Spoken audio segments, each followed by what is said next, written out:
बाबा खूप बोर होतंय, काहीतरी नवीन फ्रेश ऑर्डर करा ना. माझ्याकडे एक सरप्राईज आहे. स्वाद गोकुळचा आस्वाद परंपरेचा गोडवा नात्याचा गारवा आनंदाचा गोकुळ आईस्क्रीम सोबती प्रत्येक क्षणाचा गोकुळ आईस्क्रीम.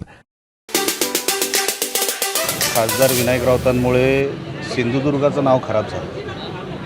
हे असे प्रकार ते सातत्याने करत असतात, हे आम्ही ऐकून होतो. पण नंतर आता जे काही सगळे पुरावे त्यांच्या घरच्याच व्यक्तींनी बाहेर काढलेत.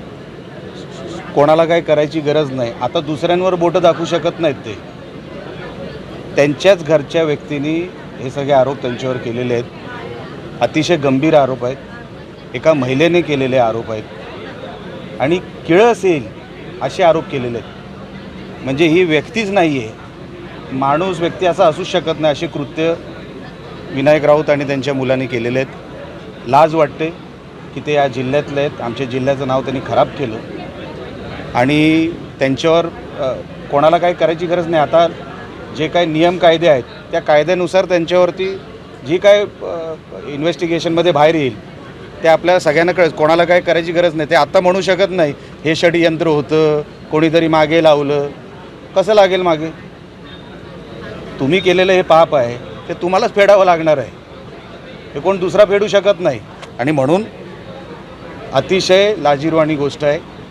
त्यांना लाज वाटली पाहिजे. खरं तर त्यांनी आता त्यांचं तोंड उघडूच नाही स्पष्टीकरणासाठी. एवढ्या खालच्या थराला ते गेलेले आहेत, ते आणि त्यांचा मुलगा. इथल्या खालच्या थराला आजपर्यंत राजकारणामध्ये कोणावर आरोप झालेला नाही आणि स्वतःच्याच कुटुंबातल्या व्यक्तींनी केलेले आरोप आहेत. म्हणून आता विनायक राऊतांना तोंड लपवायला जागा राहिलेली नाही. आता त्यांनी पुढचं काय करायचं ते निर्लज्जपणे जे काय करतील ते करतील. पण ह्याच्या खाली विनायक राऊत जाऊ शकत नाही. ते अतिशय खाली गेलेले आहेत.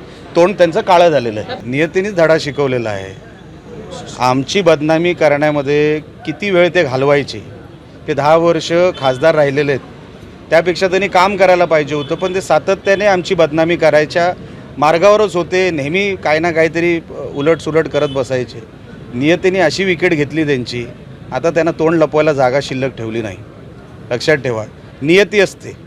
एकदा तुम्ही काहीतरी कोणाच्या मागे चुकीचं करायला जाल, बघा स्वतःच झालं ना, कार्यक्रमच झाला. स्वतःचाच कार्यक्रम घरच्यांनी केला. आम्ही सातत्याने सांगायचो हा माणूस धड नाही. त्याची तोंड बघा, त्याची भाषा बघा, दुसऱ्याबद्दल जे काय ते वाकडं तिकडं बोलायचे, अतिशय खाणेड्या भाषेत बोलायचे.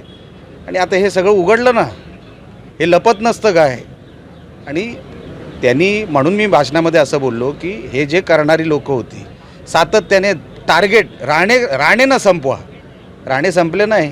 आम्ही या सगळ्या धंद्यात नाही, धंदे करत बसलो नाही. आता हे सगळं उलटलं कोणावर? ज्यांनी धंदे केले त्यांच्यावर. आता अजून भरपूर आहे. मला जे काय बाहेरून कळलेलं आहे, काय पत्रकारांच्या माध्यमातून कळलेलं आहे, काही त्यांच्याच आजूबाजूच्या लोकांकडून कळलेलं आहे. अनेक लोक त्यांच्यावर उलटणार आहेत. हे फक्त कुठेतरी भांडा फुटायचं कुठेतरी वाट बघत होते, जे कुंपणावर होते. आता अनेक लोक काही ना काहीतरी बाहेर काढणार आहेत. कोणालाही मागे लागायची गरज नाही. सगळे ऑटोमॅटिक सांगणार आहेत काय काय घडलं आहे. आणि ज्यांनी तक्रार केली आहे त्यांच्याकडे पण भरपूर साठा आहे. तो त्यांनी 25%च बाहेर काढला आहे. आता तरी विनायक राऊतांनी त्याच्या मुलांनी शहाणपणा त्यांच्या डोक्यात कोणीतरी टाकावा आणि त्यांची थोबाडं त्यांनी बंद करावी, नाही ते अजून खोलत जाणार. तो काळाबाजारीच माणूस आहे विनायक राऊत. तो काय धड माणूस आहे काय? काय संबंध त्याचा आणि व्हाईटच्या इन्कमचा? काही नाही. उद्योगधंदे काय नाही. तोंडाच्या वाफा, टीका. आणि राणेंवर टीका केली तर मातोश्री खुश होते. त्या धंद्यातच ते 10 वर्ष राहिले मागच्या आणि त्याच्या अगोदरचे अनेक वर्ष. अजून मनी लॉन्ड्रिंगचे फक्त 17 लाख मोजू नका, कदाचित 17 CR पण निघतील बाहेर. हे मी सांगत नाही, त्यांच्या घरचेच सांगतील, त्यांच्या जवळचेच सांगतील. मी सांगत नाही. मला इंटरेस्ट नाही विनायक राऊत. विनायक राऊत माझ्यासाठी 0 आहे. किंमत नसलेला माणूस आहे माझ्या आयुष्यामध्ये. म्हणून उद्या काय होईल हे मी आज सांगू शकत नाही. मी काय इन्क्वायरीचा भाग नाही. मी काय इन्व्हेस्टिगेशन करत नाही. पण जे काय इन्व्हेस्टिगेशनमध्ये बाहेर येईल ते थक्क करणारं असेल एवढं मात्र लक्षात ठेवा.